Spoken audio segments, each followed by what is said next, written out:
नमस्कार दोस्तों, प्रभा चिंतन चैनल में आपका स्वागत है। ये मेरी सीरीज गुनाहों के देवता का 9वां भाग है। अभी तक आपने सुना चंदर सुधा को उसकी शादी के बारे में बताता है, लेकिन सुधा इस बात को मानने से इनकार कर देती है। कहती है कौन करेगा ब्याह, पापा तो करेंगे नहीं। अब आइए आगे सुनते हैं।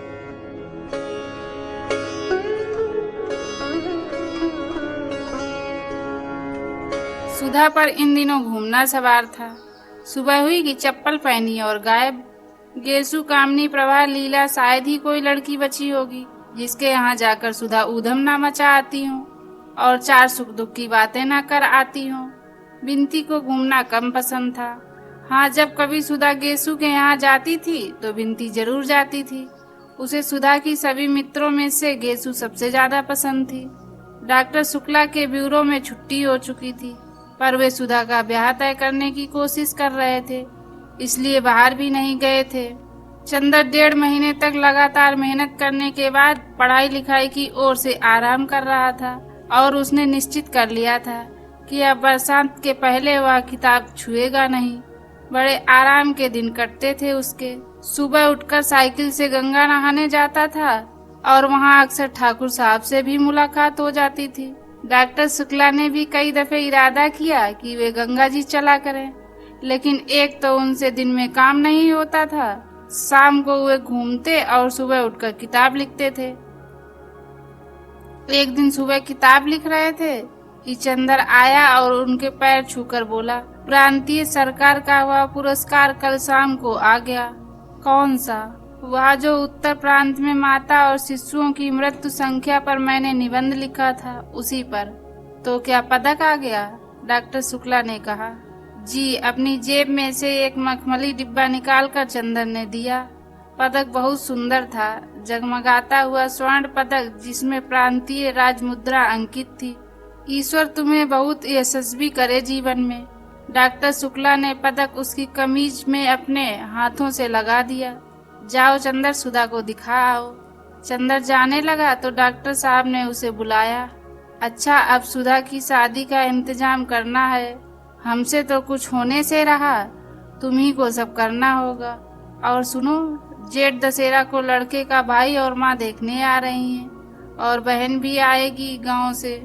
अच्छा।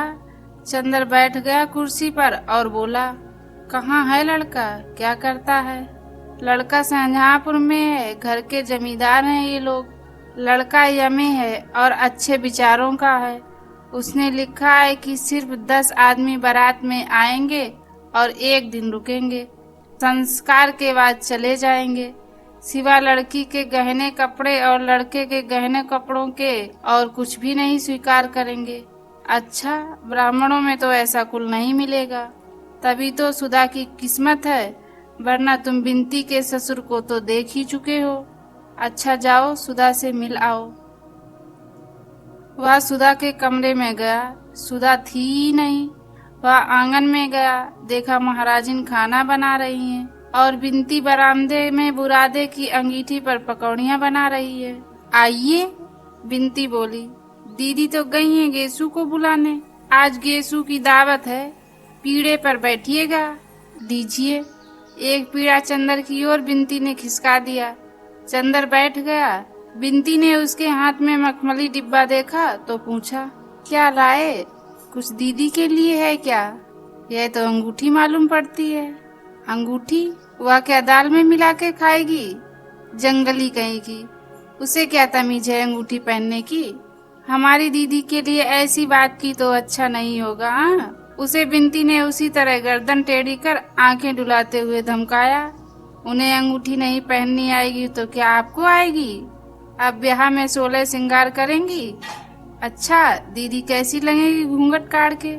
अभी तक तो सिर खोले चकई की तरह घूमती फिरती हैं। तुमने तो डाल ली आदत ससुराल में रहने की। चंदर ने बिंती से कहा।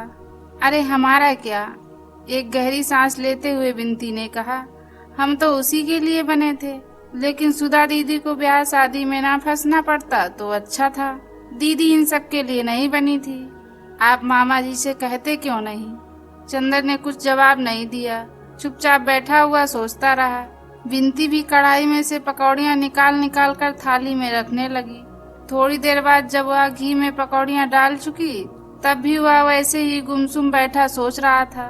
क्या सोच रहे हैं आप? नहीं बताइएगा। फिर अभी हम दीदी से कह देंगे कि बैठे बैठे सोच रहे थे। बिनती बोली। क्या तुम्हारी दीदी का डर पड़ा है? चंदर ने कहा। अपने दिल से पूछिए, हमसे नहीं बन सकते आप। बिनती ने मुस्कुराकर कहा और उसके गालों में फूलों के कटोरे खिल गए। अच्छा, इस डिब्बे में क्या है? कुछ प्राइवेट?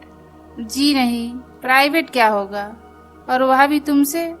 सोने का मेडल है, मिला है मुझे 1 लेख पर। और चंदर ने डिब्बा खोलकर दिखला दिया। हाँ, ये तो बहुत अच्छा है, हमें दे दीजिए। बिनती बोली। क्या करेगी तू? चंदर ने हंसकर पूछा। अपने आने वाले जीजा जी के लिए कान के बुंदे बनवा लेंगे। बिनती बोली। अरे हाँ, आपको एक चीज दिखाएंगे। क्या? यह नहीं बताते, दिखाएंगे तो उछल पड़िएगा। तो दिखाओ ना। अभी तो दीदी आ रही होंगी, दीदी के सामने नहीं दिखाएंगे। सुधा से छिपाकर हम कुछ नहीं कर सकते, यह तो तुम जानती हो। चंदर बोला। छिपाने की बात थोड़ी ही है, देखकर तब उन्हें बता दीजिएगा। वैसे वह खुद ही सुधा दीदी से क्या छिपाते हैं। लो, सुधा दीदी तो आ गई। चंदर ने पीछे मुड़कर देखा। सुधा के हाथ में एक लंबा सा सरकंडा था और उसे झंडे की तरह फहराती हुई चली आ रही थी। चंदर हंस पड़ा। खिल गए दीदी को देखते ही, बिनती बोली और गरम पकौड़ी चंदर के ऊपर फेंक दी। अरे बड़ी शैतान हो गई हो तुम इधर, पाजी कहीं की। चंदर बोला। सुधा चप्पल उतारकर अंदर आई, झूमती इठलाती हुई चली आ रही थी। कहो सेठ स्वार्थीमल, उसने चंदर को देखते ही कहा। सुबह हुई और पकौड़ी की महक लग गई तुम्हें? पीड़ा खींचकर उसके बगल में बैठ गई और सरकंडा चंदर के हाथ पर रखते हुए बोली। लो, यह गन्ना घर में बो देना और गड़ेरी खाना। अच्छा। और हाथ बढ़ाकर वह डिबिया उठा ली और बोली, इसमें क्या है, खोलें या ना खोलें? अच्छा, खत तक तो हमारे बिना पूछे खोल लेती हो, इसे पूछ के खोलोगी? अरे हमने सोचा शायद इस डिबिया में पम्मी का दिल बंद हो, तुम्हारी मित्र है, शायद स्मृति चिन्ह में वही दे दिया हो। और सुधा ने डिबिया खोली तो उछल पड़ी। यह तो उसी निबंध पर मिला है जिसका चार्ट तुम बनाए थे। हाँ, तब तो यह हमारा है। डिबिया अपने बच्च में छिपाकर सुधा बोली। तुम्हारा तो ही है, मैं अपना कब कहता हूँ? चंदर ने कहा। लगाकर देखो। और सुधा उठकर चल दी। बिनती, 2 पकौड़ी तो दो। और 2 पकौड़ियाँ लेकर खाते हुए चंदर सुधा के कमरे में गया। देखा सुधा शीशे के सामने खड़ी है और मेडल अपनी साड़ी में लगा रही है। वह चुपचाप खड़ा होकर देखने लगा। सुधा ने मेडल लगाया और छड़बड़ तनकर देखती रही। फिर उसे एक हाथ से बच्च पर चिपका लिया और मुंह झुकाकर उसे चूम लिया। बस कर दिया ना गंदा उसे। चंदर मौका नहीं चूका और सुधा तो जैसे पानी पानी। गालों से लाज की रतनारी लपटें फूट उठी और एड़ी तक धधक उठी।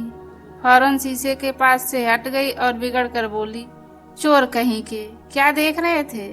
बिनती इतने में तस्तरी में पकौड़ी रख कर ले आई। सुधा ने झट से मेडल उतार दिया और बोली, लो रखो सहेज कर। क्यों, पहने रहो ना। ना बाबा, पराई चीज अभी खो जाए तो डांड भरना पड़े। और मेडल चंदर की गोद में रख दिया और बिनती ने धीरे से कहा, या मुरली मुरली धर की अधरा ना धरी अधरा ना धरोंगी। चंदर और सुधा दोनों झेप गए। लो गेसू आ गई। सुधा की जान में जान आ गई। चंदर ने बिनती का कान पकड़कर कहा, बहुत उल्टा सीधा बोलने लगी है। बिनती ने कान छुड़ाते हुए कहा, कोई झूठ थोड़े ही कहती हूँ। चंदर चुपचाप सुधा के कमरे में पकौड़ियाँ खाता रहा।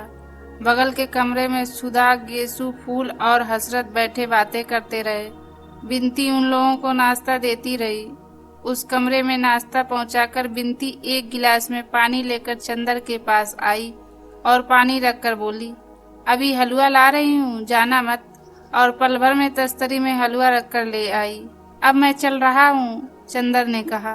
बैठो, अभी हम एक चीज दिखाएंगे, जरा गेसू से बातें कराएं। बिनती बड़े भोले स्वर में बोली। आइए हसरत मियाँ। और पल भर में नन्हे मुन्ने से 6 बरस के हसरत मियाँ तंजेब का कुर्ता और चूड़ीदार पैजामे पर पीले रेशम की जैकेट पहने हुए कमरे में खरगोश की तरह उछल आए। आधा बर्ज बड़े तमीज से उन्होंने चंदर को सलाम किया। चंदर ने उसे गोद में उठाकर पास बिठा दिया। लो हलवा खाओ हसरत। हसरत ने सिर हिला दिया और बोला, गेसू ने कहा था जाकर चंदर भाई से हमारा आदाब कहना और कुछ खाना मत, हम नहीं खाएंगे। चंदर बोला, हमारा भी नमस्ते कह दो उनसे जाकर। हसरत उठ खड़ा हुआ, हम कहे आए। फिर मुड़कर बोला, आप तब तक हलवा खत्म कर देंगे। चंदर हंस पड़ा, नहीं, हम तुम्हारा इंतजार करेंगे, जाओ। हसरत सिर हिलाता हुआ चला गया। सुधा चली गई। गेसू ने गाना शुरू किया, बहुत महीन पतली लेकिन बेहद मीठी आवाज में, जिसमें कसक और नशा दोनों घुले मिले थे। चंदर एक तकिया टेक कर बैठ गया और उनीदा सा सुनने लगा। गजल खत्म होते ही सुधा भाग कर आई। कहो सुन लिया ना? और उसके पीछे पीछे हसरत और सुधा के पैरों में लिपट कर बोला, सुधा हम हलवा नहीं खाएंगे। सुधा हंस पड़ी, पागल कहीं का, लेखा, और उसके मुंह में हलवा ठूस दिया। हसरत को गोद में लेकर वह चंदर के पास बैठ गई और गेसू के बारे में बताने लगी। गेसू गर्मियां बिताने नैनीताल जा रही है। वहीं अख्तर की अम्मी भी आएंगी और मंगनी की रस्म पूरी होगी। अब वह पढ़ेगी नहीं, जुलाई तक उसका निकाह हो जाएगा। कल रात की गाड़ी से जा रहे हैं ये लोग, वगैरह। बिनती बैठी बैठी गेसू और फूल से बातें करती रही। थोड़ी देर बाद सुधा उठकर चली गई। तुम जाना मत, आज खाना यहीं खाना। मैं बिनती को तुम्हारे पास भेज रही हूँ, उससे बातें करते रहना। थोड़ी देर बाद बिनती आई। उसके हाथ में कुछ था जिसे वह अपने आंचल में छिपाए हुए लाई थी। आई और बोली, अब दीदी नहीं है, जल्दी से देख लीजिए। क्या है? चंदर ने ताज्जुब से पूछा। जीजा जी की फोटो, बिनती ने मुस्कुराकर कहा और एक छोटी सी बहुत कलात्मक फोटो चंदर के हाथ में रख दी।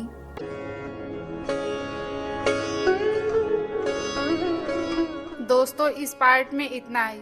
वीडियो को लाइक करें, चैनल को सब्सक्राइब करें और अपनी प्रतिक्रिया हमें कमेंट के द्वारा भेजें। मिलते हैं नए पार्ट में, तब तक के लिए जय हिंद।